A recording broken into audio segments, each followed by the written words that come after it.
questions, particularly on what measures have you taken in conserving water. And as one of the business manager, what strategies have you implemented to conserve water in your hospitality business?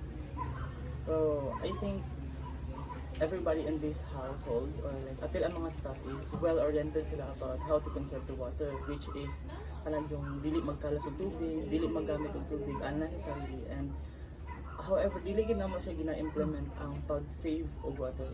I mean, kanang term na magtipid og tubig is it's like that's a very big no para sa mga businesses. Kay if magtipid ka og tubig, it's like you're not giving the proper the yung wala ka naghatag og proper na service sa imong business if gatipiron nimo ang inanang mga paan o pan.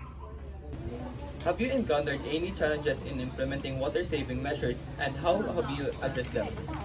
So actually mga challenges na we commonly face, so among isa na yun is night times na mawad-an og agas, so ang staff usahay or ang member sa household is like makalimot og palong sa gripo mo na siya among mga kuan. So pagbalik din sa tubig dayon kay nag-awas sa day ang kuan, ang sink na.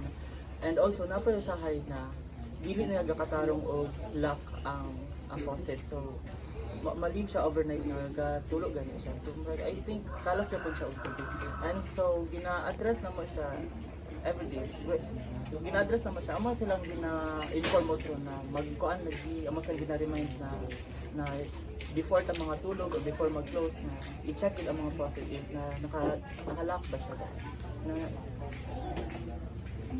Are there any future plans or innovation you're considering to further enhance water conservation in your business? Yes. So sa amamang ko is like daghan ma-observe mo daghan jud plants which is part to sa mong business, and every morning and every afternoon is the business nila.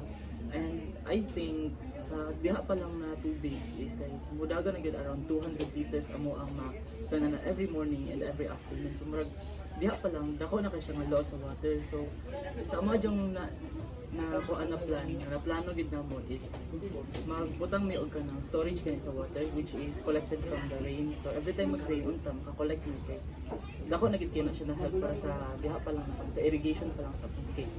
I think 1/4 sa mo ang sa mong gaka-spend na water diri sa mong business is nakapadulong lang sa plant. So I think if ma-conduct na mo na siya nga plan or na innovation is like it would be a great help sa mga business for conserving water. Thank you so much, Sir Justin, for answering all the interview questions.